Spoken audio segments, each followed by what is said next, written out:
Hi, it's Randall with Carter Hill Honeybees, and today we're fixing to start extracting this stack of supers. We've got 28 here in 3 parcels, and I'll make some footage to show you exactly how we do it.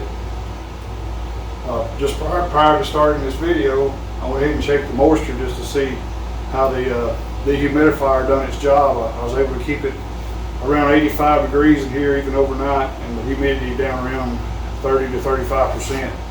And it was successful when I first brought them in. I checked a couple and they was both around 18.1, 18%. I checked this corner right here and it was drier than I was expecting, so it measured 14.3%. It may cause me a problem slinging it out, but I had to start somewhere, and I've learned, you know, don't have to get it quite so dry in here. So anyway, we're fixing to start the extraction process. I didn't get to show or make any footage the other day from that initial pull. I wound up getting about 65 gallon off of those, and then I pulled another yard since then and probably got about 45 gallon off of that, somewhere in that neighborhood. But right now I've probably gotten about 110 gallon in here. So this is my next pull. It's been in here a couple of days. Most of them right there is pretty much uncapped, or some that's not filled all the way up. Those there are mostly full or full. But on that yard where I pulled the other day, excluding the one colony there that had swarmed that only got 1 super off of, if you take that out of the mix, the other 6, they probably averaged about 120 pounds per colony. Even though that one had the 7 supers, that was probably over 200 on that one. So that's one of my best yards. Other 2 yards I pulled off of, they didn't do near as good.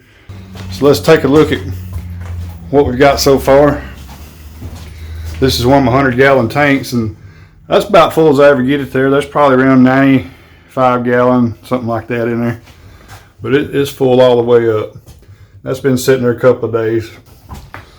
And this one here has probably got 10 or 15 in the bottom.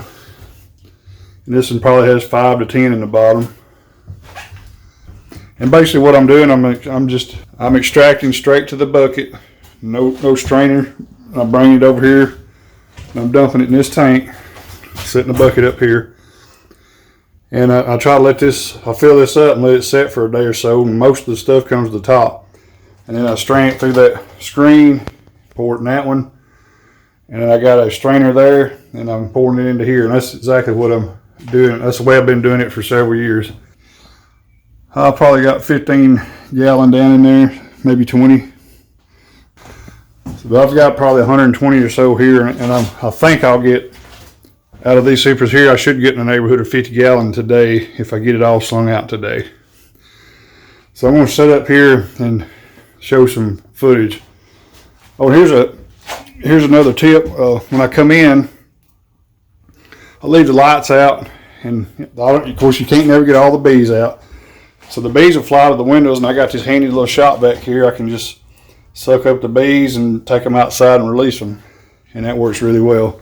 Keep the bees down at a minimum. They're still going to be probably 100 or so bees will get through the blowing them out and everything and wind up in here, so I try to keep those out.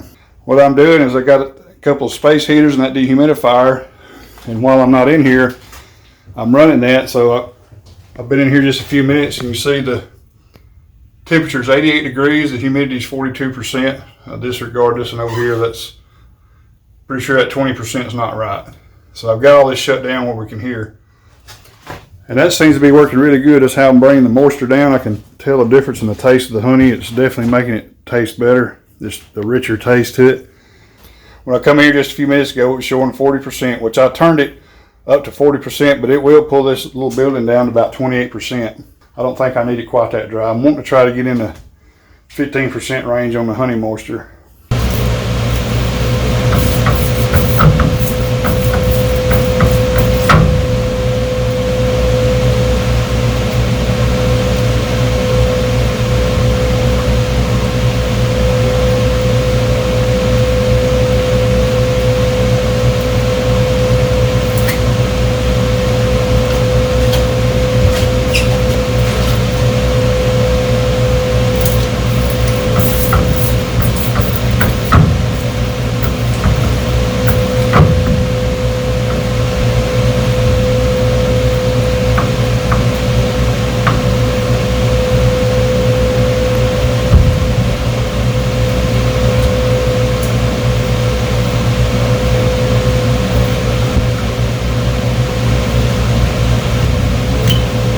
uncapping, Simple Harmony Farms uncapping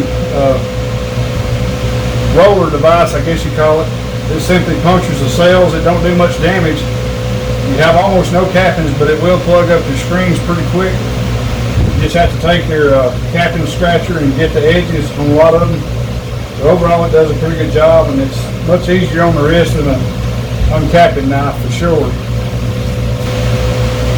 Now here's one that ain't quite full. Here's some that's uncapped.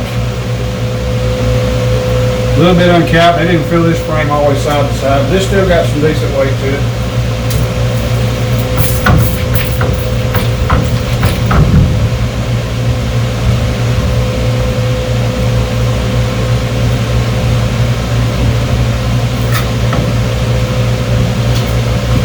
Got a load of frames in here. We're fixing to start it up.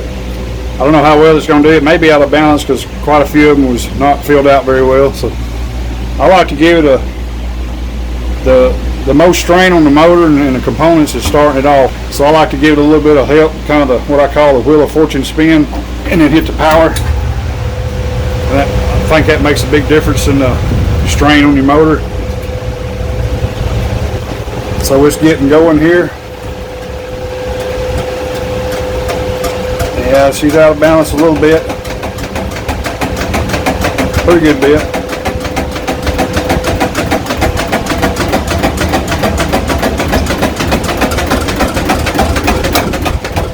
So while I got this opportunity, I'll show you what I do to resolve this. I've learned to over time to not get in this situation, but basically what I got to do is I'm going to have to reposition some of the frames to get the load balanced out. So I'll just set out some of these lighter frames.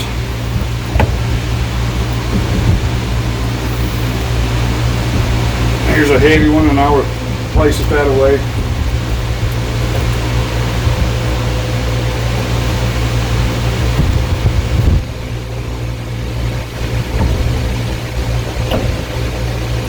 And you machine your equipment to run better to have it, balanced as close to properly as you can. Let's see how that done.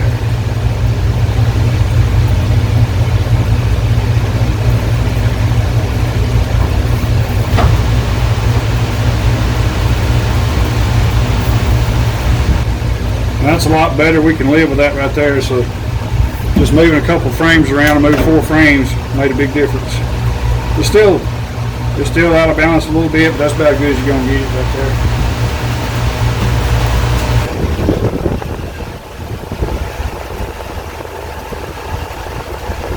Trying to look down there and see if we can see any honey hitting the outside. It smells good, that's for sure. And we're starting to get a little bit of honey running out at the bottom. 20 good frames will fill this 5-gallon bucket up to about 4-gallon mark, or a little more maybe. So that honey there is a little bit lighter than the last yard looks like. Now right here's what I consider one of the exceptions to the rule. If this translates through the camera good, this comb, this frame is probably 85% full of honey. Well, is it good? Can you extract it? Well, in my experience, the answer is yes. Well, why is it not capped?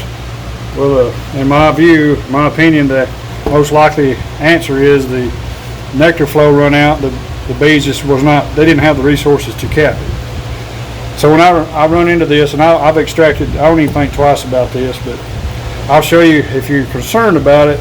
Just take the frame like this and shake it.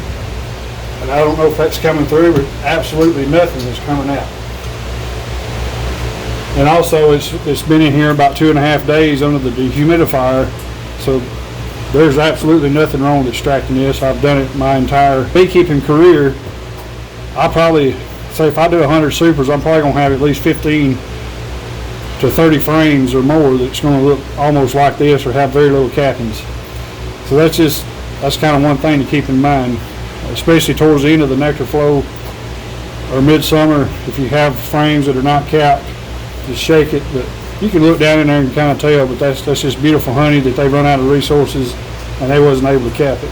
Also, we've gotten into some fuller frames, and right there's some of the fresh honey that's leaked down. It's looking good. We've probably done 10 or 12 more since I first started this. All right, we've wrapped up today's extracting. Slung out quite a few supers. I'll tell you the exact amount here in a minute, but we probably got about 40-45 more gallon in here. So like I said, we got about 95 in that one, and kind of have to reach over into that one. There's about 15 in there, and about 25, 28 in there, and probably about 30 in there. So this is 2 yards worth of supers. There's 3 stacks of 12 there, so there's 36, and then 40, and then that top one's just a partial. I might have got a cup full of honey out of it. So 45 gallons off of 41 supers is not really good. Out of the 2 yards, I had one that had 7 mediums full, and a couple more had about 4 of them full. But there was a lot of the 2 yards. There was a total of 11 colonies, and quite a few of these. I would say about 10, maybe 12 of these supers wasn't filled out good at all. So that's going to ding my average pretty good. The 2 yards I got left is really good. But anyway, I wanted to show what I do. So basically, after today, I'm about halfway through pulling and extracting my honey. I have to do it about 30-35 supers at a time. I work a full-time job. I do a little bit in the evenings, and try to do my bigger extractions over the weekend, at least a day and a half of it that way. I don't have the room to pull them all at one time and then extract them in the next day or two, so I have to do a little bit at a time, which works fine for us. We've been doing it that way the whole time. Well, I hope you enjoyed my little extraction demonstration today. I didn't make the video probably very long. It's just all repetitive. I just kind of showed you one loop, maybe one super, and everything else is just cycle over and over. Well, I appreciate you for joining me for this video today, and we'll see you next time.